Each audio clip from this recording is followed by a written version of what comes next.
آپ صلی اللہ علیہ وسلم ہاتھ اٹھاتے ہیں اور اللہ سے مناجات کر اللہ سے دعا کر روتے ہیں. حضرت ابوبکر صدیق جو ہیں وہ رضی اللہ عنہ وہ کہتے ہیں کہ آپ صلی اللہ علیہ وسلم روتے تھے آہوزاری کرتے تھے تو ایسے آواز آتی تھی جس طرح کوئی ہنڈیا جو ہے اس میں کوئی چیز ابل رہی. آپ کے سینے سے اس طرح آواز آتی. مسلسل اللہ کے ساتھ ہم کلام ہیں اور فرما رہے ہیں کہ یا اللہ یہ چند لوگ یہ 313 یہ محض تیرے دین کی خاطر کہ اس دنیا میں تیرے نام کا ڈنکا بجتا رہے آج یہ اپنی میں کل کائنات لے کر تیرے دربار میں حاضر ہو گیا. مقابلے میں زیادہ بھی ہیں اسلحہ بھی ہے سب کچھ ہے لیکن یہ میری کل کائنات ہے. اگر کل ان کو شکست ہو گئی تو تیرا نام قیامت تک لینے والا کوئی نہیں رہے.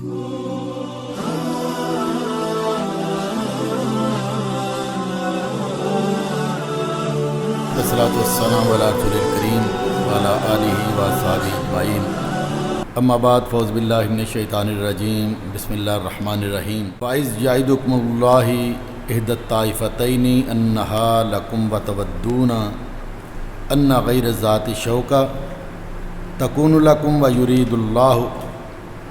أَن يُحِقَّ الْحَقَّ بِكَلِمَاتِهِ وَيَقْطَعَ دَابِرَ الْكَافِرِينَ. رب اشرح لي صدري ويسر لي أمري واحلل عقدة من لساني يفقهوا قولي. صدق الله العظيم. اللهم صل على محمد وعلى آل محمد كما صليت على إبراهيم وعلى آل إبراهيم إنك حميد مجيد. اللهم بارك على محمد وعلى آل محمد كما باركت على إبراهيم وعلى آل إبراهيم إنك حميد مجيد. یاد کرو وہ موقع جب کہ اللہ تم سے وعدہ کر رہا تھا کہ دونوں گروہوں میں سے ایک تمہیں مل جائے گا. تم چاہتے تھے کہ کمزور گروہ تمہیں ملے مگر اللہ کا ارادہ یہ تھا کہ اپنی ارشادات سے حق کو حق کر دکھائے اور کافروں کی جڑ کاٹ دے تاکہ حق حق ہو کر رہے اور باطل باطل ہو کر رہے خواہ مجرموں کو کتنا ہی ناگوار گزرے. محترم حضرات، رمضان المبارک تیزی کے ساتھ اختتام کی جانب رواں دواں ہے.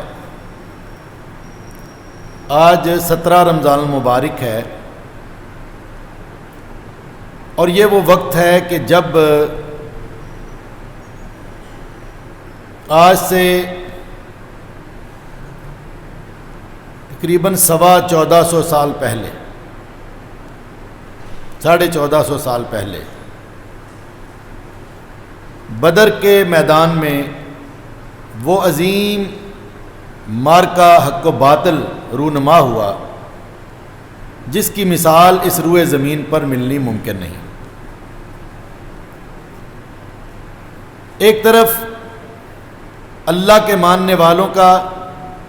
مختصر سا گروہ تھا اور دوسری طرف اللہ کے باغیوں کا اللہ کے کفر کرنے والوں کا جمع غفیر اور ان حق پرستوں سے کئی گنا زیادہ. لیکن مسلمانوں کی قیادت محمد رسول اللہ صلی اللہ علیہ وسلم خود فرما رہے تھے اور ظاہر ہے کہ بعد از خدا بزرگ تو ہی قصہ مختصر. اس کائنات میں اللہ کے بعد حضور صلی اللہ علیہ وسلم سے بڑھ کر اور کون ذات ہو سکتی ہے کہ جو اتنی معتبر ہو اتنی متبرک ہو اللہ کے ہاں اتنی پیاری ہو اور دوسری طرف اللہ کے باغی تھے دین کے منکر تھے اور کفر کو قائم رکھنے کی جد و جہد کے لیے بدر کے معرکے میں آئے تھے.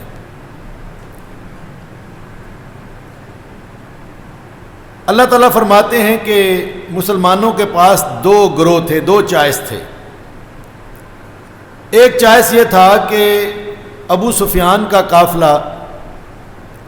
کہ جو شام سے مکہ کی جانب آ رہا تھا اس کا رستہ روکا جائے اور دوسرا ابو جہل کا وہ لشکر کہ جو تقریباً 1000 افراد پر مشتمل تھا اس کے جا کر ٹکرایا جائے. یہ 2 آپشنز تھیں مسلمانوں کے پاس. لیکن اس سے پہلے ہم یہ دیکھتے ہیں کہ آخر یہ بدر کا معرکہ اس ہونے کی وجوہات کیا تھی. دیکھیں کہ حضور اکرم صلی اللہ علیہ وسلم نے 13 سال تک مکہ میں مسلسل اپنے دین کو لوگوں کے سامنے پیش کیا ہے، اللہ کے دین کو، اور جب وہاں سے نکلے تو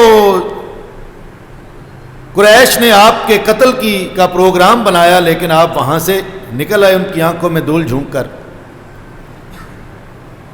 لیکن قریش جو ہے وہ پیچ و تاب کھاتے رہے کہ ہمارے دشمنوں نے وہاں جا کر دوسرے شہر میں جا کر اپنا ایک بنیاد بنا لی ہے۔ اگر کوئی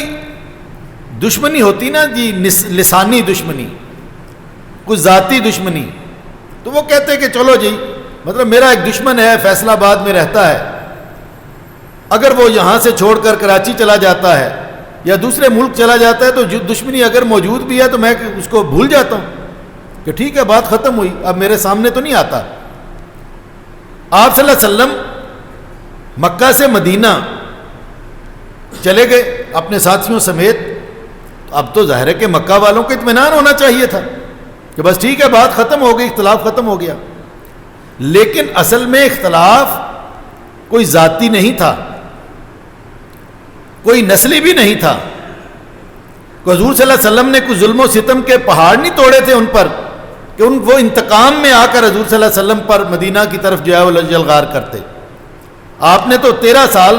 ایک مظلومیت کی زندگی گزاری تھی، ظلم تو انہوں نے کیا تھا، آپ تو اور آپ کے ساتھی تو ظلم برداشت کرتے رہے تھے۔ اس کے باوجود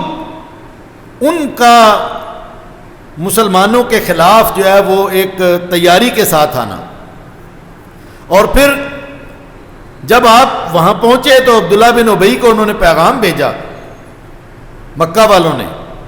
کہ ہمارے جو دشمن ہمارے حوالے کر دو، ان کو مدینہ سے نکال دو، لیکن وہ اس پوزیشن میں نہیں تھا، یعنی آخری حد تک آپ کا پیچھا کیا ہے۔ اس کا مطلب یہ ہے کہ مسئلہ نظریاتی تھا، مسئلہ دو نظاموں کا تھا، ایک اللہ کے دین کے غلبے کی بات کر رہے تھے اور دوسرے شیطان کے غلبے کے لیے آخری حد تک جو ہے وہ کوشش کر رہے تھے۔ اس وجہ سے شیطان نے انہیں چین سے نہیں بیٹھنے دیا اور ان کو تیار کیا کہ وہ سازشیں کریں، اور اس کے بعد انہوں نے کئی چھوٹے موٹے گروہ بھیجے۔ سب سے پہلے آغاز انہوں نے کیا، مدینے کے قریب ایک چراگاہ تھی، ان کے کچھ لوگ آئے، اس چراگاہ کو لوٹ کر چلتے بنے۔ اس طرح چھوٹے چھوٹے واقعات ہونا شروع ہو گئے، جن واقعات کے فروغ کرنے کے لیے حضور صلی اللہ علیہ وسلم نے حضرت عبداللہ بن جہش جو ہیں ان کو بھیجا کہ وہ جا کر قریش کا جائزہ لیں، جاسوسی کریں اور پوری رپورٹ ان کو آ کر دیں۔ حضرت عبداللہ اپنے ساتھیوں کے سمیت جب گئے تو وہاں پر کچھ لوگ جو ہے وہ ان کو قریش کے نظر آئے، انہوں نے ان پر حملہ کر دیا۔ حکم نہیں تھا حملے کا، حکم یہ تھا کہ بس خفیہ طریقے سے معلومات لے کر آئیں۔ انہوں نے حملہ کیا اور ایک شخص قتل ہوا اور 2 کو گرفتار کر کے لے آئے، اور باقی ان کا جو مال و اسباب تھا وہ بھی لے کر آ گئے۔ حضور صلی اللہ علیہ وسلم نے مال قبول کرنے سے انکار کر دیا، قیدیوں کو بھی چھوڑ دیا، اس لیے کہ حضور صلی اللہ علیہ وسلم نے ان کو حکم نہیں دیا تھا کہ آپ جا کر کسی سے لڑیں۔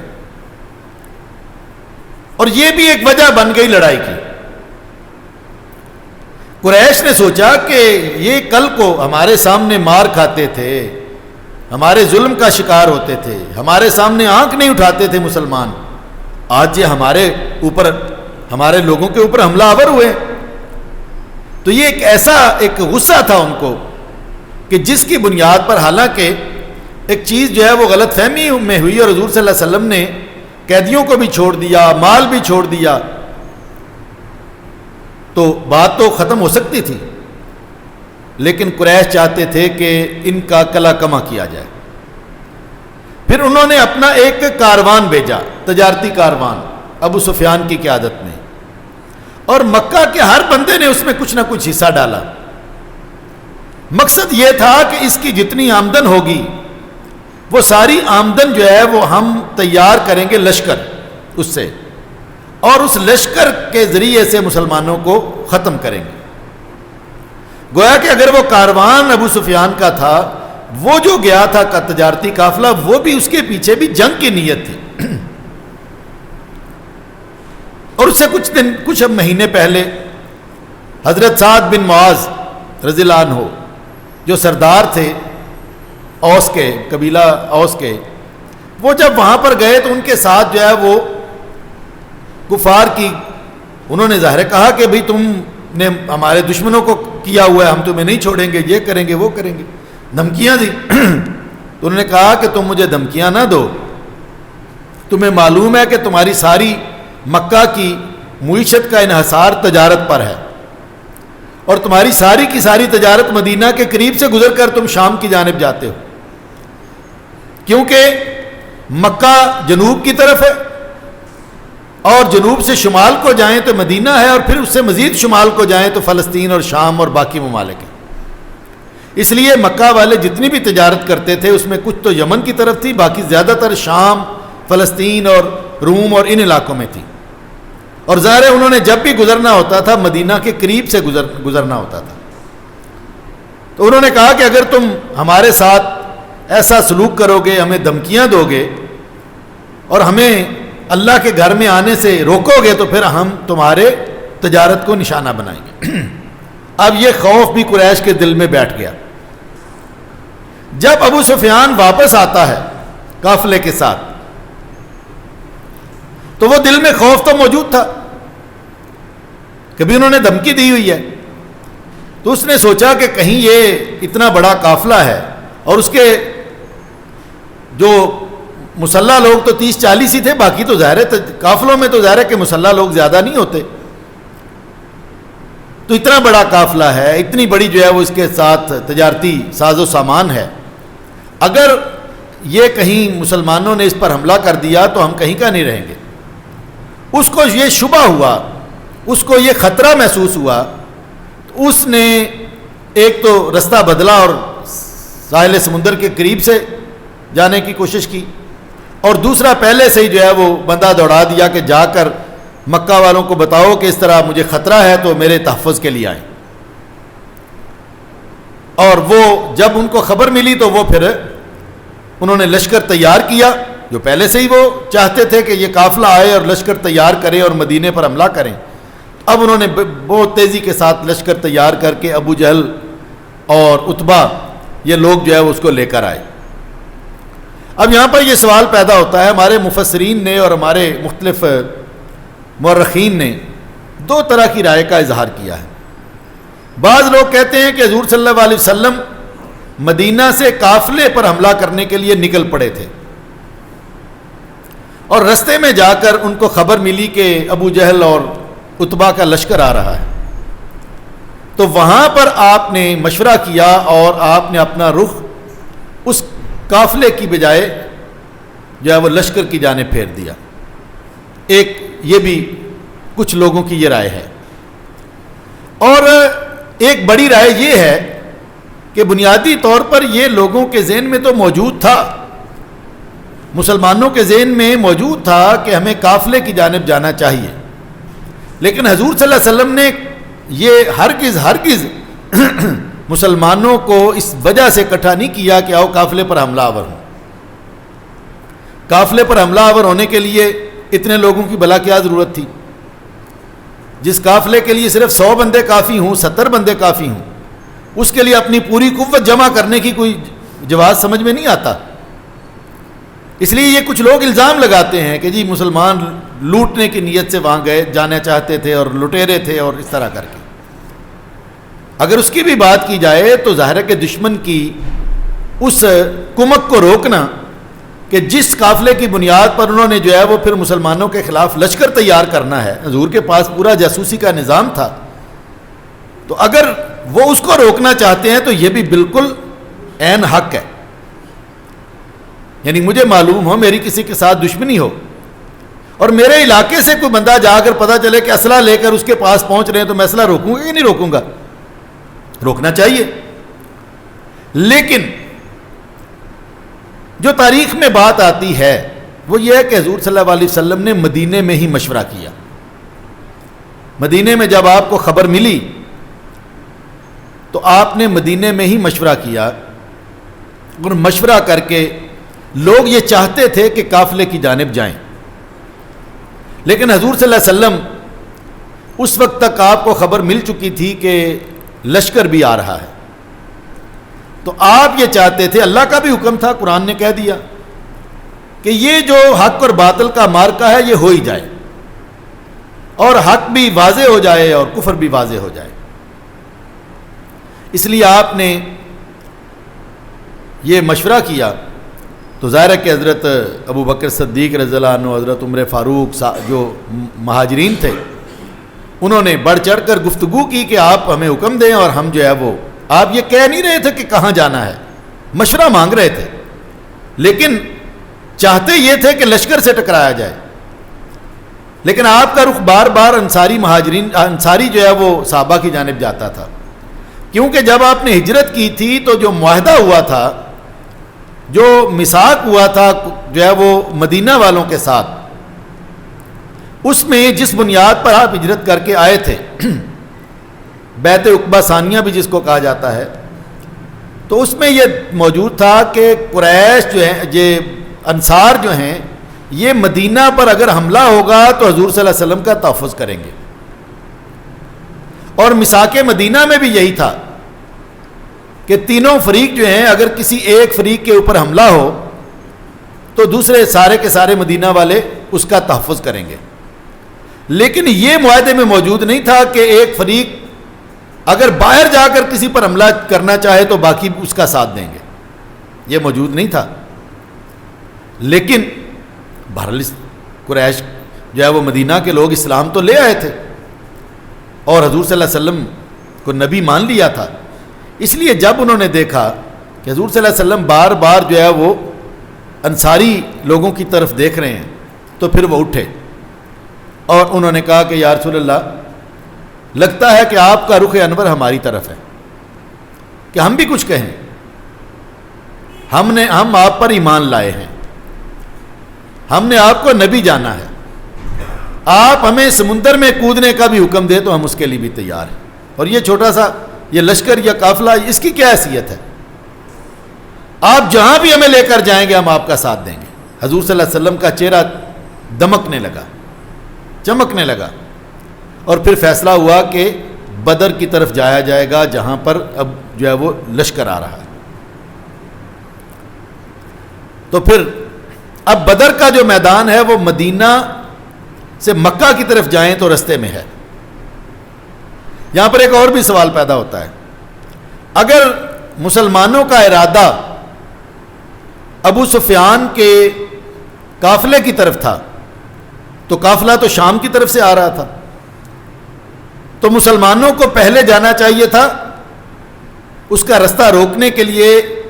شام کی رستے کی طرف، یعنی شمال کی طرف، یعنی اگر جو ہے وہ قافلہ ادھر سے آ رہا ہے تو لشکر کو تو ادھر جانا چاہیے اس کو روکنے کے لیے، یا کم از کم برابر جانا چاہیے۔ لیکن تاریخ یہ کہتی ہے کہ حضور صلی اللہ علیہ وسلم کا لشکر نہ شمال کو گیا ہے نہ سیدھا سمندر کی طرف گیا ہے، بلکہ وہ تو مدینہ مکہ کی طرف گیا ہے جدھر ابو جہل کا لشکر آ رہا تھا۔ تو اس سے یہ بات کافی حد تک واضح ہو جاتی ہے کہ جب اللہ کا فیصلہ آ گیا، مسلمانوں نے ابھی پیش قدمی نہیں کی تھی، مسلمانوں کی ایک بڑی تعداد یہ خواہش ضرور رکھتی تھی کہ وہ آسان ہدف پر جا کر ٹکرائیں، لیکن اللہ کے نبی بھی یہی چاہتے تھے اور اللہ خود بھی یہی چاہتے تھے کہ یہ قافلے کی بجائے قریش کے لشکر سے جا کر لڑیں، اور پھر وہ لشکر جو ہے وہ میدان کی جانب رواں ہوتا ہے۔ اب دیکھیں کہ رستے میں جا کر تھوڑا سا باہر نکل کر آپ صلی اللہ علیہ وسلم لشکر کا جائزہ لیتے ہیں، تو اس میں کچھ بچے بھی ہیں، تو آپ صلی اللہ علیہ وسلم بچوں کو کہتے ہیں کہ بھئی تم واپس جاؤ، لیکن بچے چاہتے ہیں کہ اس جہاد سے محروم نہ رہیں، اور وہ بڑا معروف واقعہ معوذ اور معاذ کا کہ ایک بھائی سے کہتے ہیں تم چھوٹے ہو جاؤ، تو ایڑیاں اٹھا اٹھا کر کہتا دکھاتا کہ یا رسول اللہ میں تو بڑا ہوں، میں تو بڑا ہو گیا ہوں، اور میں اتنا بڑا ضرور ہوں کہ میں دشمن سے لڑ سکتا ہوں۔ اور جب چھوٹے سے کہا جاتا ہے کہ تم تو واپس جاؤ، تو وہ کہتا ہے کہ یا رسول اللہ یہ بڑے کو تو میں پچھاڑ لیتا ہوں، لڑائی میں بڑے سے جو ہے وہ زیادہ طاقتور ہوں، میں اس کو جو ہے وہ کشتی میں بھی پچھاڑ لیتا ہوں، تو اس لیے جو ہے وہ آپ مقابلہ کروا کے دیکھ لیجئے۔ دیکھیں جذبہ جہاد، شوق، جہاد کا شوق کتنا ہے۔ سامنے موت نظر آ رہی ہے، کتنے ہیں؟ 313 ہیں، چند تلواریں ہیں۔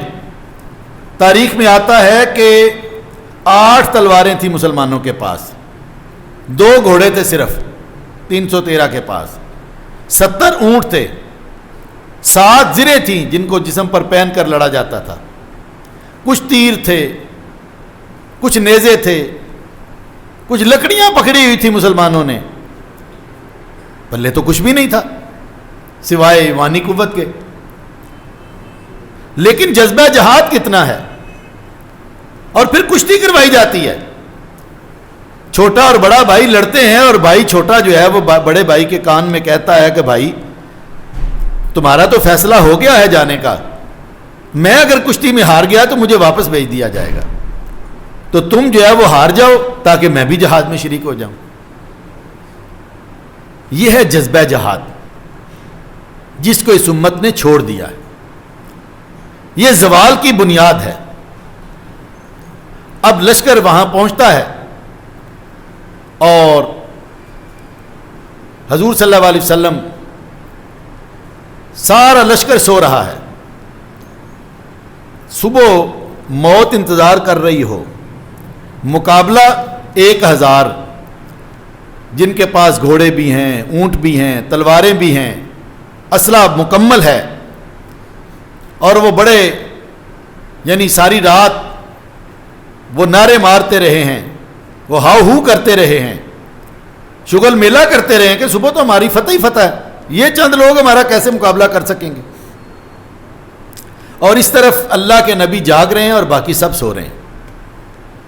سب کو کہا گیا کہ تم سکون سے سو تاکہ صبح تازہ دم ہو کر دشمن کا مقابلہ کریں گے۔ چند پہرے دار ہیں، اور آپ صلی اللہ علیہ وسلم ہاتھ اٹھاتے ہیں اور اللہ سے مناجات کرتے ہیں، اللہ سے دعا کرتے ہیں، روتے ہیں۔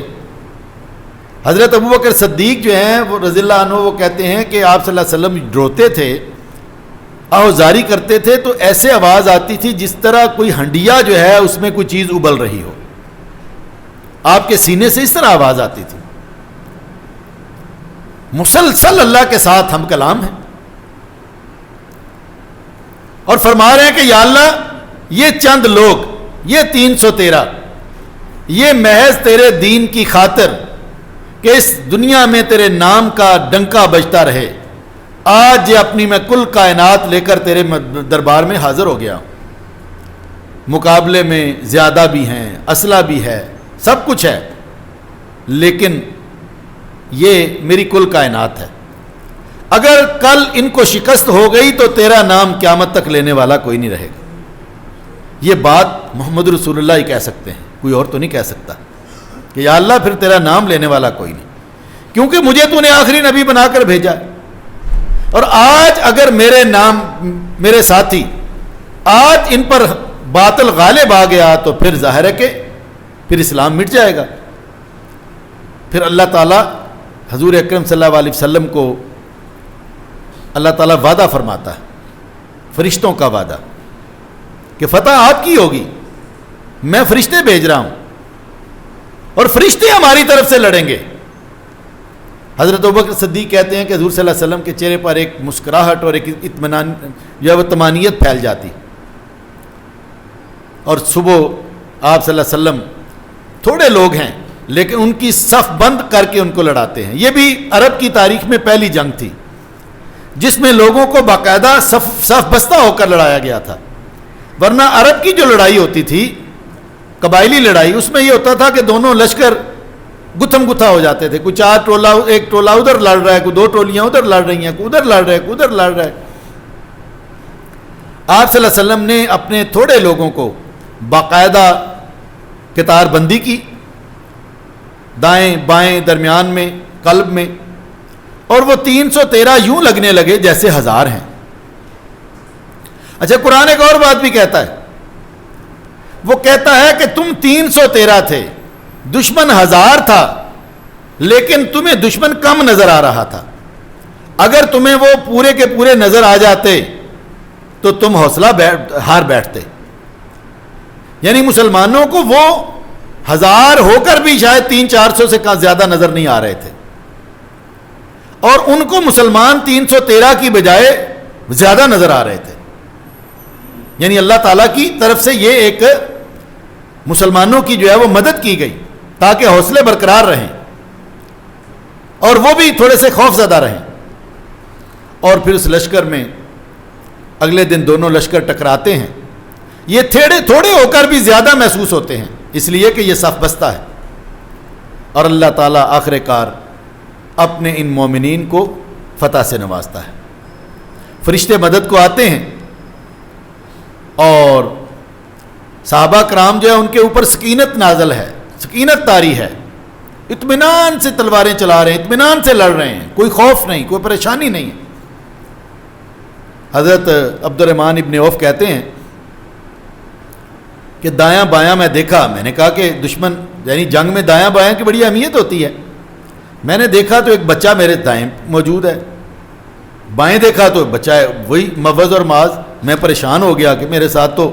لڑنے والے جو ہے وہ کمزور ہی ہیں. دائیں والے بچے نے مجھ سے پوچھا چچا جان وہ ابو جہل ہم نے سنا ہے کہ حضور صلی اللہ علیہ وسلم کو بڑی گالیاں دیتا ہے, بڑا دشمن ہے, وہ کون ہے بھئی تم کیا کرو گے؟ کہتے ہیں ہم نے عہد کر کے آئے ہیں کہ اس کو قتل کریں گے. کہتے ہیں کہ وہ جو اونچی جگہ پر ہدایات دے رہا ہے مچان بنا کر وہ ہے.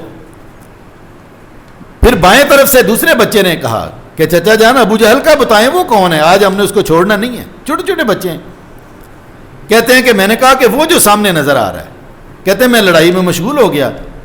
چند لمحوں کے بعد میری نظر جب ادھر پڑی تو میں نے دیکھا کہ وہ بچے یعنی عقاب کی طرح جھپٹ کر ابو جہل پر حملہ آور ہوئے ہیں.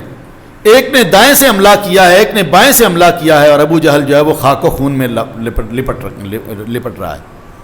اور دیکھتے ہی دیکھتے جہنم واصل ہو گیا. اور جب ابو جہل مرا تو ان کے حوصلے ٹوٹ گئے. ان کا قیادت جو ہے وہ عتبہ کر رہا تھا, عتبہ بن ربیعہ, وہ بھی خاک و خون میں لوٹ گیا. پہلے تو انفرادی لڑائی ہوئی تھی اور اللہ تعالیٰ نے مسلمانوں کو فتح سے سرفراز کیا. یہ فتح ایمان کی فتح تھی, یہ یقین کی فتح تھی, یہ محمد رسول اللہ صلی اللہ علیہ وسلم کے ساتھ محبت کی فتح تھی, یہ اللہ کے ساتھ اس باندھے ہوئے عہد کی فتح تھی کہ جو مسلمانوں نے باندھا تھا کہ سب کچھ نشاور کر دیں گے لیکن اپنے دین سے اور اپنے حق سے نہیں ہٹیں گے. یہ اسلحے کی فتح نہیں تھی, یہ تعداد کی فتح نہیں تھی, یہ ساز و سامان کی فتح نہیں تھی, یہ معیشت کی فتح نہیں تھی. آج جب بھی کوئی ہماری بات ہوتی ہے جی کیا کریں گے, یورپی یونین ناراض ہو جائے گی, امریکہ ناراض ہو جائے گا, یہ تو ہمیشہ سے ہی رہے گا جب تک یہ امت اللہ پر ایمان اور محمد رسول اللہ صلی اللہ علیہ وسلم کے ساتھ محبت کی بنیاد پر کھڑی نہیں ہوتی اور اللہ پر بھروسہ کر کے میدان میں نہیں نکلتی, اس وقت تک یہ اسی طرح ذلت اور خواری میں پڑی رہے گی. اور